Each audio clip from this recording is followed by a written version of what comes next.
Hey y'all, filmmaker Ron K. Armstrong here, and I have a new video today which I'm going to title Filmmakers, You Need a Master Plan. And the idea came to me, well actually I've always had this idea because I've been executing it every time I make a film or get into pre-production.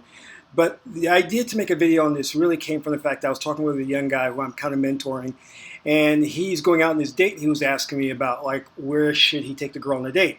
So I said you need to come up with a detailed plan, and I really mean that. You need to look at where you're going to take her, where you're going to meet prior to the date. From there, where you're going to go in terms of the date itself. After the date, what are you going to do? So as we were going through it, it was very clear that he didn't have any plan whatsoever. I'm like, okay, so you're going to go to the movies. After the movies, what are you going to do? He goes, I don't know, maybe back to her place. Well, what if she doesn't want to go back to your place? Did you come up with an alternate idea or alternate plan?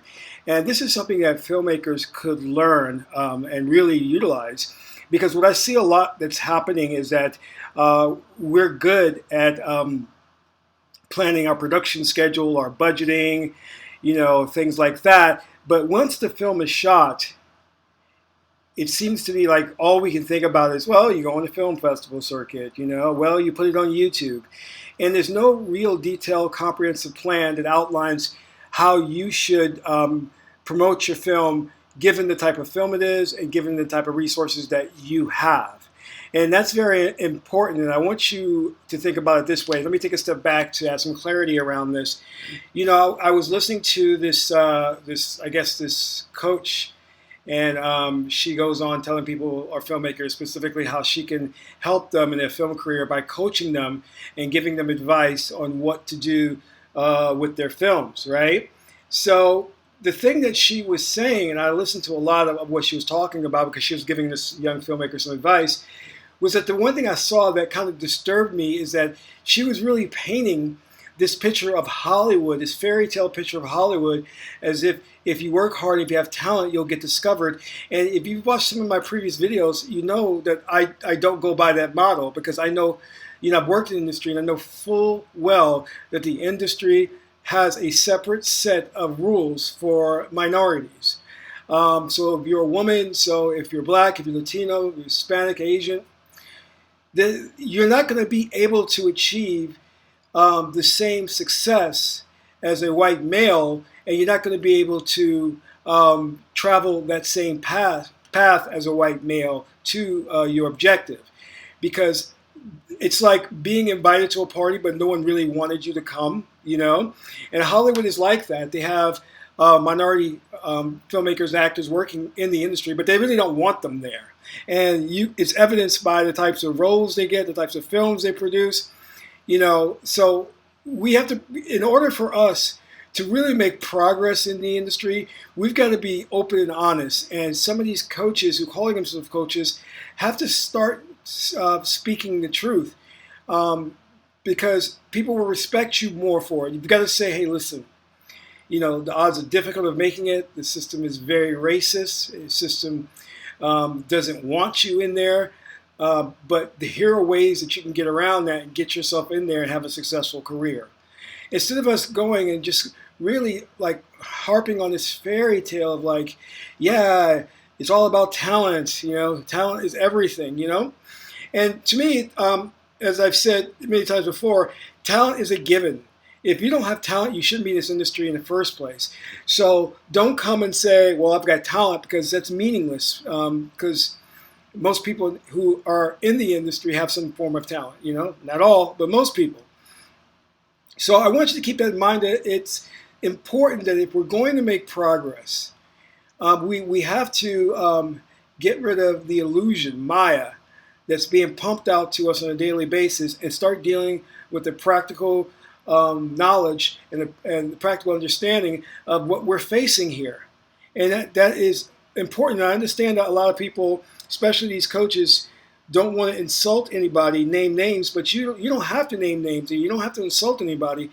But what you could do is you can just state the truth in a very, I guess you can generalize it, state the truth, But don't go about these mis is blatantly misleading individuals who are your clients when you start talking about things like, yeah, there's an opportunity for you, do this because John Roberts did it and you can succeed. Well, John Roberts came from a wealthy upper class family, white family, and you are a minority coming from South Central LA. It's not going to be the same thing. It's totally two different things. There's an economic disparity and there's a race disparity. There could be a gender disparity. So, there's no one size fits all, and you should not be operating from the same playbook as somebody else because their path and the way they achieve success is going to be totally different from the way you're going to achieve success. And we have to start looking at that in terms of individualism and start saying, how is this individual going to be able to make it in the industry? How can we tailor a plan for him or her that can get them in there? Because once you start believing in these mythological fairy tales that you hear in the press, in the media about how so-and-so made it or how their film was optioned by 3 distributors or studios and they were paid $20 million, that is not giving you the full picture. You're not getting the full understanding of what really happened, and I guarantee you there's more to that story than just that. But they don't want to tell you that because sound bites and little stories of rags to riches sell more in Hollywood than the reality of this individual was lucky because they came from a wealthy background. They were brought up in a circle of wealthy bankers who could write a check to them to produce their film. While you, on the other hand, don't know anybody. You're only making $20,000 a year at being a waiter, and you want to produce your first screenplay. Hey, that's a lot to overcome there. You know what I mean? You can barely pay rent.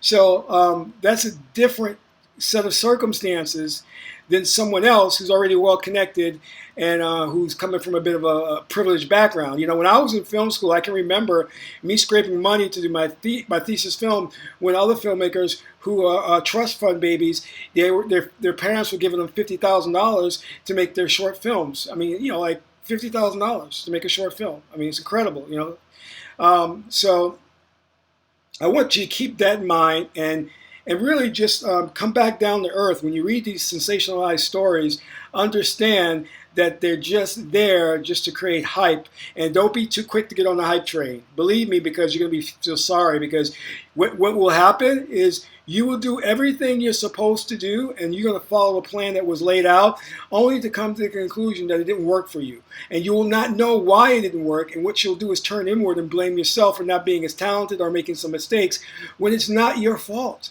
When it's not your fault. You were sold a fictitious story that people said that you could do it that way too. And it doesn't work.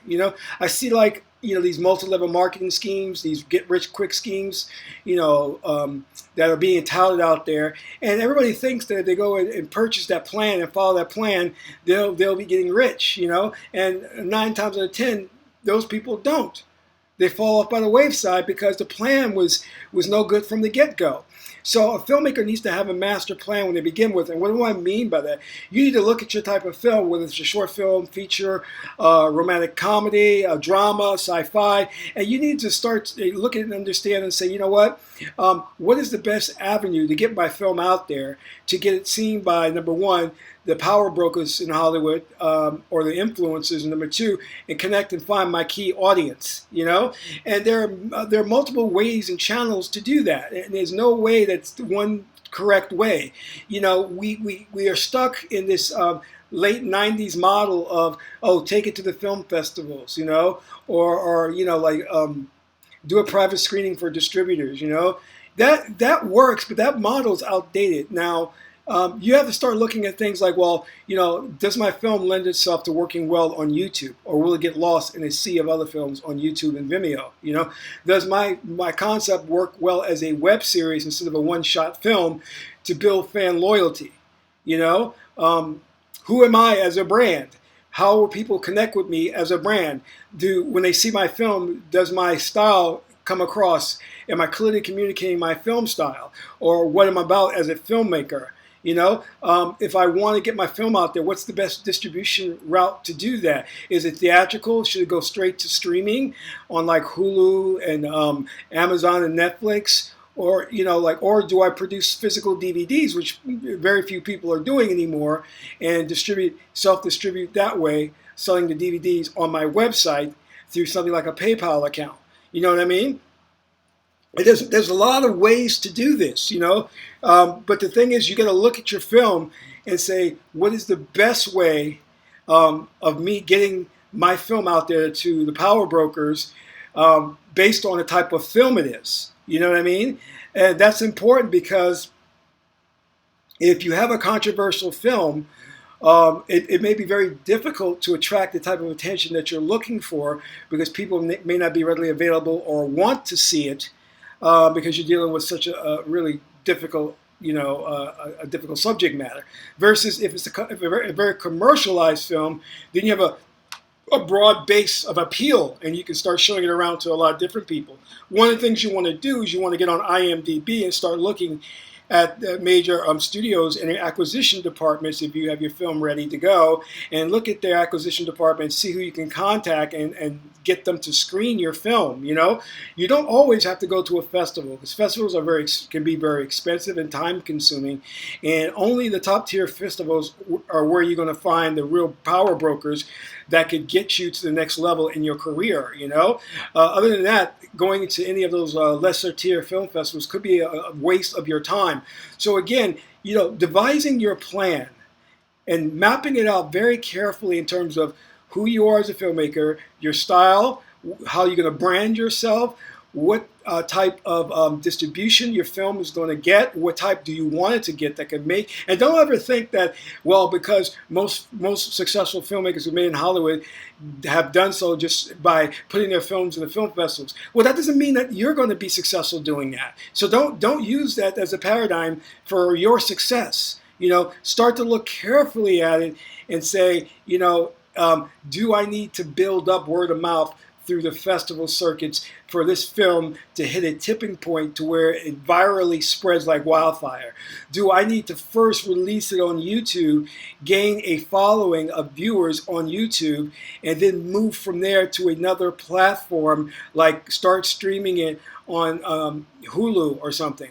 You have to start thinking in those terms. Is this first film that I'm going to produce, whether it's a feature film or a short film, is that really going to get my name out there? Is it really going to get people to stand up and take notice of me? Maybe not. Then what's my next film going to be about, and how is that going to complement my previous film, and how I'm going to use that next film to leverage my success or to get me out there in the right way? So you have to start thinking about this, because many times we think that, hey, you know what, we're going to do this one film, we're going to be very famous, we're going to have a bidding war for the rights to our film, and a lot of times it doesn't happen. It just doesn't happen, and that's because you're going into it with the wrong ideas and preconceived notions. Clear your mind of all that garbage and start looking at what is your product, what is unique about what you have, and the different ways and channels that are available to get it out there, and then carefully look at those channels and say, what is the best option for my film at this particular time to get me either out there in a large way or to introduce myself to the public. And then you'll be making progress. The most disappointing thing for a filmmaker is to make a great film that no one wants to see. And that comes from many things. Sometimes the filmmaker made a film based on what he thought people wanted to see and not his own passion, her own passion. Or the film is really a good film, but they're just having trouble connecting with their audience, and they don't know where to find their audience at, So those are the things you want to think about. Write this all out in a plan for you, detailing everything. And don't be afraid as you go along to change the plan, to reinvent the wheel, because circumstances will change. Like, for example, when I wrote my film War is a Bitch, it was originally written as a comedy, but then we got to the editing room and we really looked at it and we said it works better as a drama. So we cut out all the comedic scenes, and that became like the outtakes and things of that nature, or the director's cut or what have you. And and I think it was a much better film that we went the dramatic route. So you're gonna have to go with the ebb and flow, take things as they come, and don't be so attached to the outcome of how something should manifest and how it should work. Many times in my career, there were unexpected things that happened. They were surprising and pleasing, you know. And that's a good thing, you know. Things may not have mushroomed into the exact way I wanted them to or thought they would, but they basically came to fruition in a very creative and interesting way to where looking back, I can't complain. I'm like, oh wow, that was, you know, never saw that coming, but it's awesome. It's awesome. You know, I got invited to what was it, one festival, which was a very small festival, and it just so happened at that festival there was a guy there who worked at one of the major studios who was able to get me in to do a pitch for that studio. So it worked out well, you know. Here I was at this no-name studio, no-name festival in Florida, and ended up flying to California to do a big pitch for a feature film with the studio execs. So again, keep it up in mind. Don't be fixed on the outcome and how things should come about. And just to sum up what I was saying earlier, understand the nature of the beast and what you're dealing with. You know, don't think for a moment that this industry really likes you, is really about equality, and it's opening its arms and ready for you to come aboard. It's not. It's looking to exploit you. It's looking to use you for a political agenda. But if you're a savvy filmmaker, you know how to hack the system, you can get in there and work it to your benefit. You know, you don't have to be a puppet to the system. You know, if you study Hollywood, and I recommend you guys get a book called An Empire of Their Own. Talks about how the Jews built Hollywood. Wonderful book. If you get that book, you'll be further armed with a knowledge of how the business works and what you can do to navigate through it, as opposed to be into victim mentality of saying, I can't achieve success, the doors are closed, no one will let me in, no one recognizes my film, I'm not getting any views on YouTube or Vimeo, you know, no subscribers, you know, the festivals are rejecting my film. So, you know, you got to study and understand how these things work. And a lot of the times when I looked at the bigger picture, meaning I thought at some point, I said, you know, I'm getting rejected out of all these film festivals, my film must be bad. But then when I looked at a lot of other filmmakers who had some awesome work, many of them better than my film, who got rejected as well. So, you know, it makes you understand that, hey, it's not you on a personal level, it's what's going on in the industry at that particular time and what they're looking for, you know. Right now, superhero films are doing really well in Hollywood. There was a time when they weren't being produced, you know. So now every studio wants to produce something along the lines of Superman, Batman, you know. So they're rehashing everything, you know. They're going back and looking and saying, okay, what superhero can we bring out of the woodworks now that makes a gazillion dollars off? I know, let's reboot Spawn, you know, and all of this stuff. So don't think for a moment that if you feel that your film is not connecting, that it's you. It may not be you. You know, it could have a lot to do with what's popular, what's in, what the studio is looking for, and you know, what they're willing to get behind. You know, there was a time when the studios wouldn't produce any pirate movies. Now we look at Johnny Depp's new film coming out now. Yeah, it looks interesting to me. You know. And certainly big budget science films, like sci-fi films like Star Wars, several years ago, the studio wasn't putting money into that, you know. So think about that. Don't get disheartened. It's a tough industry. Just understand what you're getting into. Understand that it is a racist industry. Don't let anybody lie to you and tell you it's not. Don't let them lie to you. Get on the podium when they're accepting their awards and telling you that if you work hard, you can make it. That's a fairy tale. That's not true, because I assume all of you are kicking butt and working hard. So it's never a question about if you're working hard. It's only a question if they're going to make things fair and equal, which they're not. So that's why you got to work with individuals like myself who I look and specialize in hacking the industry. I'm like, how can I get into the back door, side door, up, down, all around, whatever? How can I get in? That's the main thing. And I come up with a plan, a contingency plan, a contingency to the contingency plan.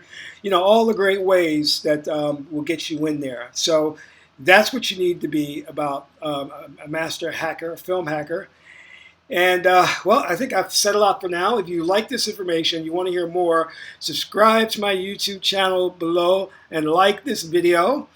And until then, this is Ron K. Armstrong, filmmaker. And that's all for now. Take care.